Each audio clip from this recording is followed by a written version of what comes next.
Hello and welcome to the Conscious Consulting Podcast, where we will introduce you to the Conscious Consulting philosophy.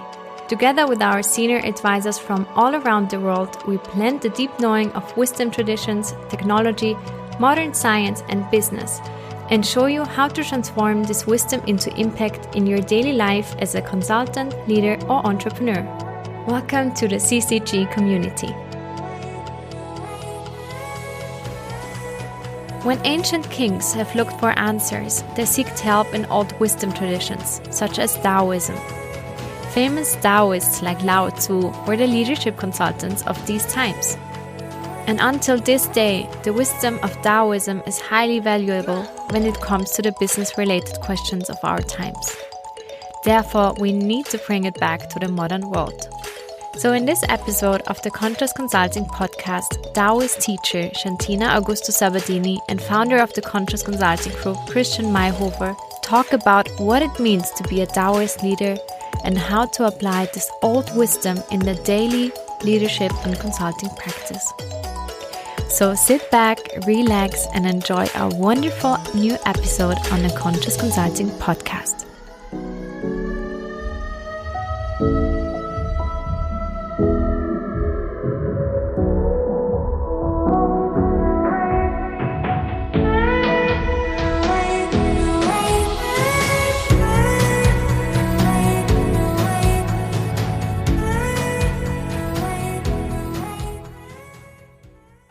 What actually, when we started talking about that, Shantena, about the idea of Daoist leader, what were your, first of all, my impression was there was this question mark with you, why Daoist and leadership, Daoism and leadership, and then, oh yes, actually this could make sense to see it in this context of leadership. What was that, what brought you to that idea? The fact that actually much of Lao Tzu's dialogue is addressed to kings. Mm-hmm. Is addressed to how to manage a situation in which one is responsible for a larger reality, a collective reality. And there's like two streaks, let's say, that funnily enough work together in Daoism in this respect. One is like total rejection of roles and responsibilities, and in that way it's quite different from the Confucian mind, which is very devoted to, like, each person plays his or her part in society, in the family, in the village, in the state. The Daoist sage is quite rebellious and doesn't easily fit in that mold. Mm-hmm. Like a typical story is like Chuang Tzu fishing, and two ministers from the king come and say, the king wants to entrust you the government of the state. And Chuang Tzu answers like, I've heard that, you may know this story, I've heard that in the ancestral temple of the king, there's a turtle shell that lived like 3,000 years ago, and it's venerated, it's kept in the highest place above the altar. And he says, what do you think? Do you think that turtle is happy to be there, or would rather be like waving his tail in the mud in this river? And the minister said, I have to admit, she would be probably happy waving its tail in the river. And Chuang Tzu says, leave me alone and fuck off. And let me wave my tail in the river. So there's this side of Daoism, which was probably what at first made me question is the idea of Daoism and leadership going together. Mm-hmm. But on the other hand, it's like the Daoist could be in any position. It will be a different kind of king. Mm-hmm. And his way of being a ruler will be characterized by some specific attitudes of Daoism, which are rather unorthodox. Mm-hmm. But at the same time, Lao Tzu suggests it's the only way to achieve like a deeper level of serving Mm-hmm. and realizing things which Lao Tzu says people are not even aware of. There's one text which says like the highest rulers are those that the people are not even aware that they exist. Mm-hmm. Then in another passage he says like when things are done and a goal has been achieved, people will say, "Oh, we have done it." So that's this kind of invisible hand, which is delicate but extremely effective. This is interesting listening to you, because I've in preparing our conversation tonight, I was thinking about, actually I didn't have the distinction between Confucian and Daoist approach. And now listening to you, it resonates strongly with me and my being in this realm of leadership for over 30 years now, professionally.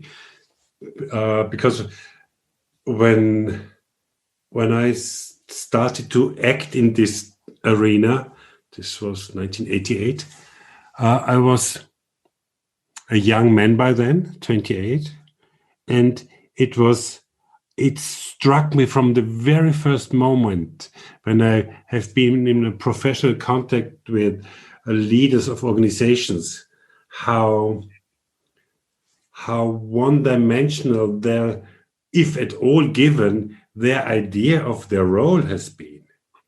In a very, if at all, it was a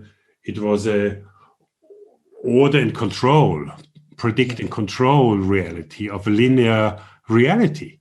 Yeah. And for me, by then already, it was very, very clear that this is not what leadership is about. Yeah. Leadership would rather be, and it didn't even have the terms for that, of the selfless self, or of this serving and disappearing in order to allow emergence, the body of an organization to enact itself according to its innate nature, innate reality. But it was very clear for me that the precious opportunity of being in this position, of which actually is an explicit choice someone takes. Although they often don't take the choice for that, it just happens to them, and they grasp it because it's a kind of thing which they own. But they never own the whole potentiality of it, the whole formless form of it. And over the course of the last 40 years now, or 30 years, I see that this is actually what Julian and I and CCG in the arena of leadership is taking a stand on what does it mean to be a leader in this relationship, the leading part, the so-called boardrooms, and the rest of the organization, the body of the organization. So this reality between those two often seemingly separated entities, which is a massive tragedy when that happens, and not the oneness, acting not from the oneness of it. Right. This resonates when I listen to you, to this serving idea and this. Yeah. And it evokes like a couple of different ideas. Like one is like there's a passage in the Lao Tzu in which he says the sage ruler has no mind of his own or her own. His or her mind can resonate with the collective. Yes. And has not even a fixed plan. Yeah.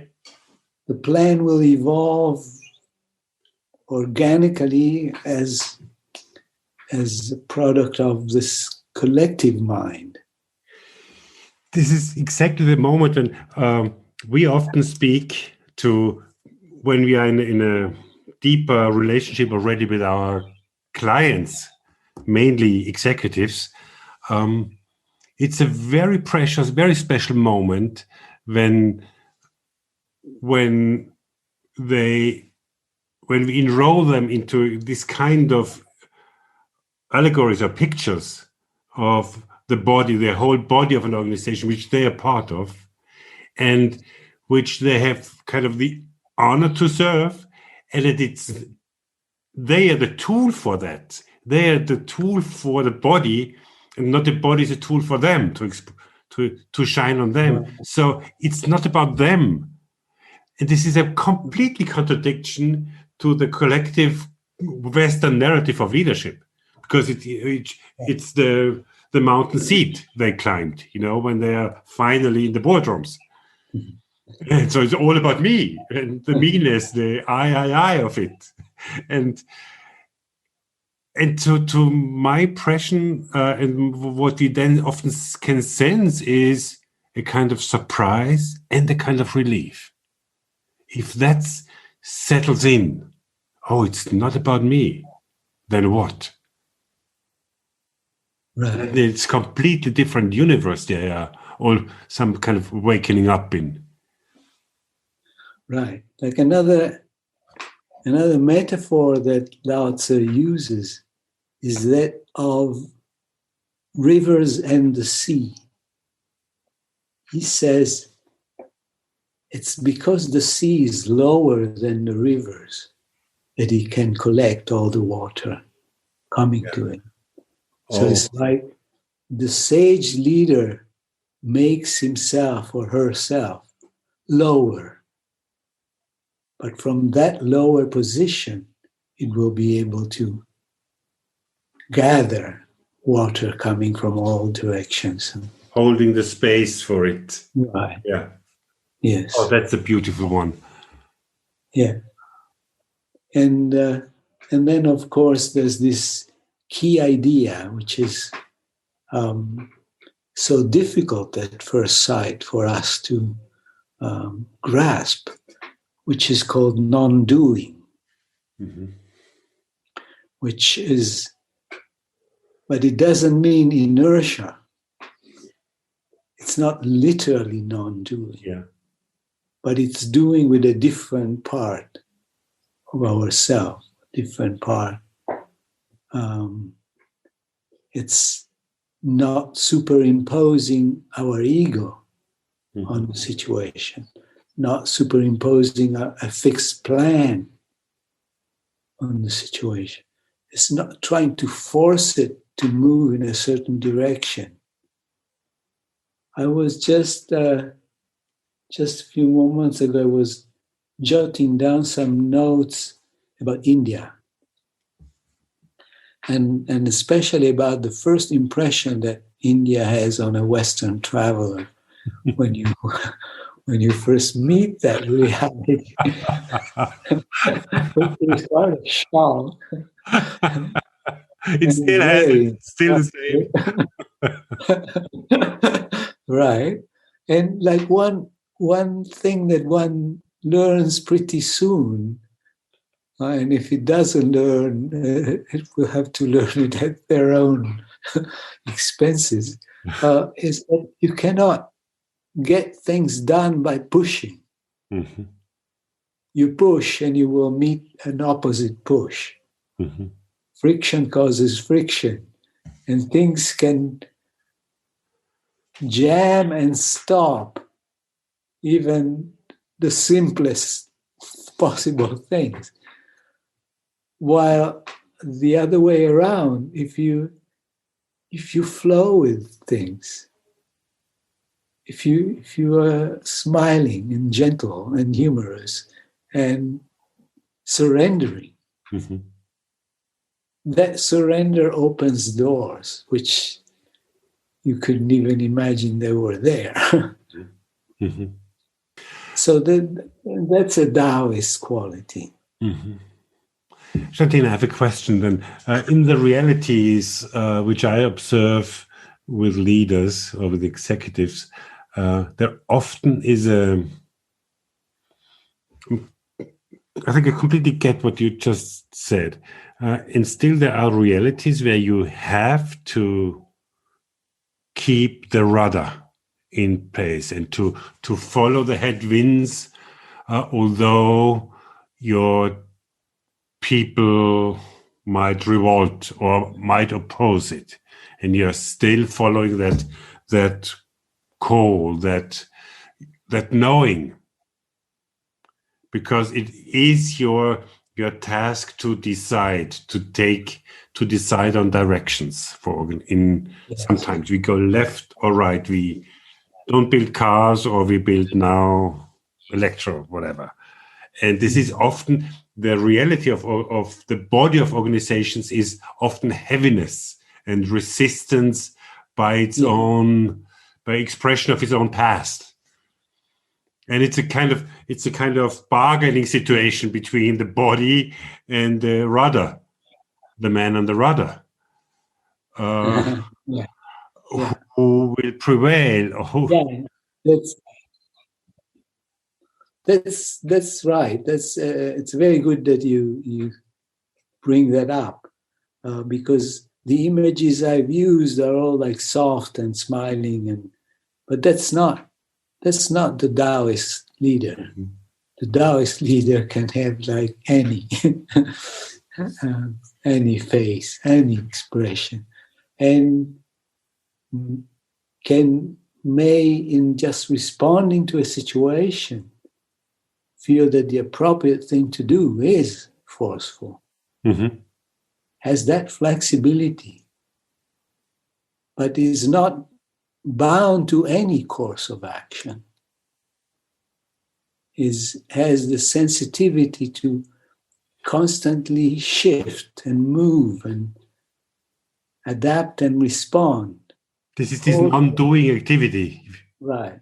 Yeah. Like the rudder, you cannot hold it as a rigid thing and fix. Yes, yeah. The boat will capsize, possibly. Yeah, or the rudder will break, yeah. Yeah, or the rudder will break. Yeah. You will handle it responding, having a dialogue with the forces of the wind, the water, and everything that's going on there. Yeah. Yeah, that's a good point. It's like Daoism has this many faces. Like a quality that it's highly valued is spontaneity, responding to to situation in an intuitive way rather than in a calculated way. But that doesn't mean that you don't prepare yourself for situations. There's one story Lao Tzu tells about like a good swimmer that swims in this like turbulent water, which seems like impossible to swim in. And Confucius is watching from the shore and is completely amazed and thinks this cannot be a human, must be a spirit. And when the man comes out of the water, questions him and says, how'd you do it? And he says, it's simple. I move down with the downward eddies and I move up with the upwards eddies. Yeah. This is a very essential aspect to show that possibility to executives, in my experience, that not resisting these major streams of energy, this allowance to be with it, to sense that, to feel it, to really embody it, which in this very often rather not even intellectual but rational reality is excluded. All these sensing aspects, which is another. It's like being crippled, when if you resist on feeling and cultivating the rest of your potentiality, actually. Yes. Yeah, go with that. Like, give yourself the allowance to. Well, it's like, yeah. But even there's like these two sides that need to meet and balance, which is like spontaneity, but also being prepared. The swimmer tells Confucius, of my life, I've lived with water, and I've learned to move with it. And there's various examples in Lao Tzu in which, on one hand, honing one's skills and being prepared, and on the other hand, being able to forget all about it and respond to the situation with your intuition and spontaneity. In Zen, they have this idea that the archer doesn't even aim anymore at the target. Yes. Becomes one with the arrow. This notion which is often mentioned of the flow, of being in touch with the flow of energy of the situation. And which doesn't mean like only passively going with things as they move. For me, one of the key tasks of this non-doing as a leader is to speak reality to the body, to the whole. To speak identity, to name who we are, and to speak it to the world. This is who we are, / this is who we are not. And this is a communication, this is speaking to the outer world and to the inner world. And so the prior act in the reality of a leader is to allow her to see differently, to see this potentiality in this immense, endless, myriad forms, and to see what is it that I see that this body is able to be. or can't possibly be Right. as an organization, and to phrase that in a form that there is pride in it, there is a larger self beyond the limitations of our past often. Yeah. It is said that Michelangelo would describe his art as a sculptor as allowing the form that's already there in the stone to emerge. Yeah. He would just like take away the extra. Yeah. clean the space for the image to emerge. Yeah, he was speaking that about his Davide, wasn't he? This was, I think, yeah. So that's in some ways also very Daoist, and that's also, I think, a metaphor for leading. Mm-hmm. What does it need to allow one to see, to allow this act of cultivation take place? Is a key question. Yeah. It's this subtle combination which has no fixed rule, but must be there, must be complete, and in order for creation to happen. So it's perfect preparedness and perfect spontaneity at the same time. Mm-hmm. It's like in Zen painting, in which the painter will go and sit in a bamboo grove for 30 years and then goes and paints the bamboo. So the preparedness is the practice, the rigid or the ongoing practice in whatever territory it might be. This at the same time, then this not knowing would come into place. This falling away of our conceptual ideas of how it should be. Right. Oh, that's an empty space. For the Daoist, the highest knowing is knowing that one does not know. For like for Socrates, knowing not knowing is the true knowing. So Daoists don't hold in high esteem systems of thought and fixed knowledge. They're like obstacle. It's like a cup too full that you cannot keep pouring your tea in.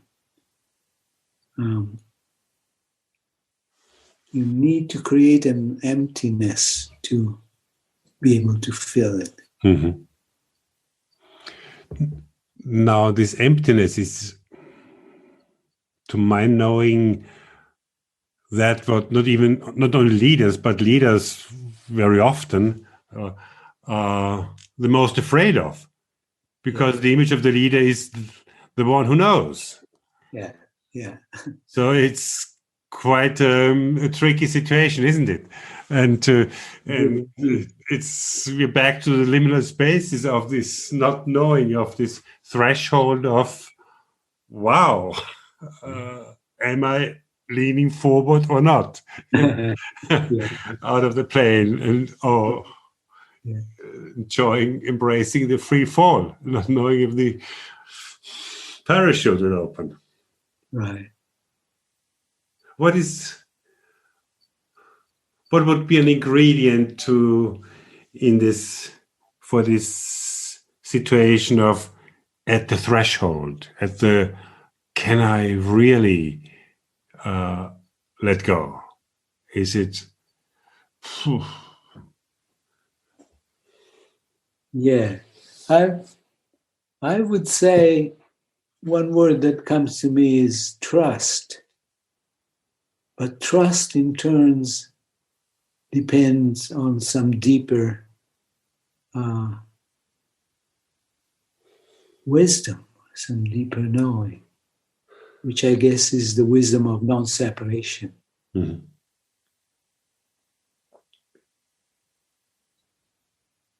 Then you can let go into the jump. Mm-hmm. I remember this moment. This was for me one of the most precious gifts I received, or Julie and I received a couple of years ago when we worked with a client for quite a while already. And this was a very trustful relationship between him and us. And they were in a really tough economic situation and they had to do larger restructuring. And he, from his background, was a very rigid, linear. This is how he met him, this analytics guy, knowing all the figures. And Excel sheet was his self-expression, kind of. And it took some years, but it was still a moment in time. And then there was this moment which I never, ever will forget, when he was standing in front of his couple of hundred people and bringing the news that this is where we're heading to, and there's a lot of not knowing there. And then there was this question of one of his senior executives who was really in despair, said, of what will we do when we face this and this situation, and all these possibilities popped up. And when the markets won't respond, and then we heard him both say, I don't know. But what I know is that I fully trust when we will be there, we all will come up with a solution. And this was unheard of him. And this was magic in front of his people, because they knew him. And they never heard that kind of stuff from him, that reality speaking out of him. And it was like this collective breathing out. This tension was gone, and there was trust there. It was, okay, we will know when we are there, when we will cross the bridge when we are there. And this was unheard of. This was one of these moments of, wow, this is, I have no clue what's out there, where we're heading to. Today I read this beautiful sentence: we are all linked by a fabric of unseen connections. This fabric is constantly changing and evolving. This field is directly structured and influenced by our behavior and by our understanding. Do you know who spoke that? No, I don't. You're David Bohm.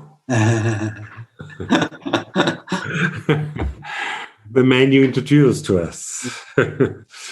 And it's like the roots of trees that yes, we are discovering that they are in conversation with each other. And this was, I was so happy because it came in my inbox today, and I said, wow, yeah, this is this constant re-information of the whole, this non-separatedness. Yeah. And at the end of the day, this is what we're talking about looking through all kind of lenses, actually, might be leadership or whatever. Yeah. And to me, this is such a relief to relate also to this arena of consulting and of advising, through coming from this reality of speaking from that knowing of this. Every information is an information for the whole, potentially. and it informs. So therefore, it's such a relevant act, especially as a leader again. How you embody that role or that choice, how fully you engage within and beyond your own self. Yeah.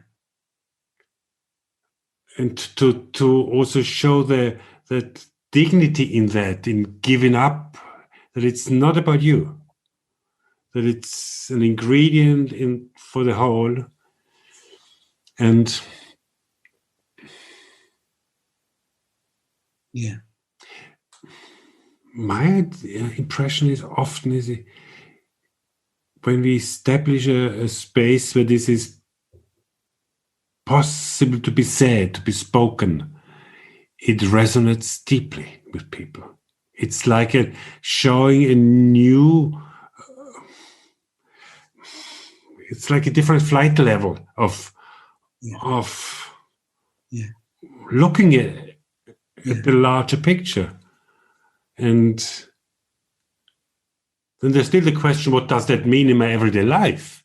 But that's the beauty of an insight. You can't go back prior to it, actually. And you have to act including it in some way, even if you negate it, but it's still there. Mm-hmm. And especially if it takes away pain and suffering. Yeah. There's one of these Lao Tzu verses that touches me particularly. He says,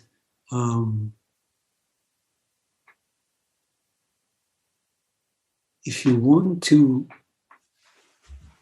the term there could be translated as, well, let me just use it as he says it. He says, if you want to conquer the world,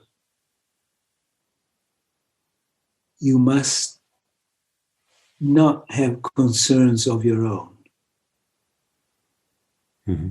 If you have concerns of your own, then the world is conquering you, not the other way around. Yes. Yeah. So that reaching that sense of wholeness is like being beyond concerns of your own. Mm-hmm. Mm-hmm.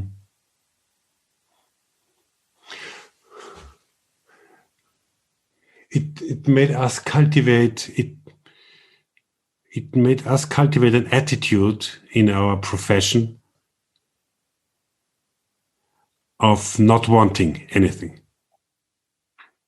This, I think, speaks to me when I hear what you say.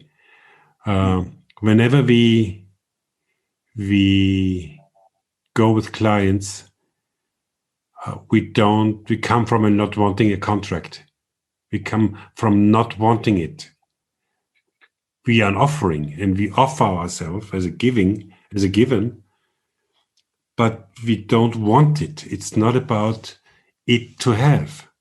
And we do everything that's possible for us to make that clear in the very beginning, which is surprising and it's to many, because it's not the usual thing, because usually you want that, you want it, because it's a contract, it's money. Seems like the general law of the market is wanting. It's wanting, yeah.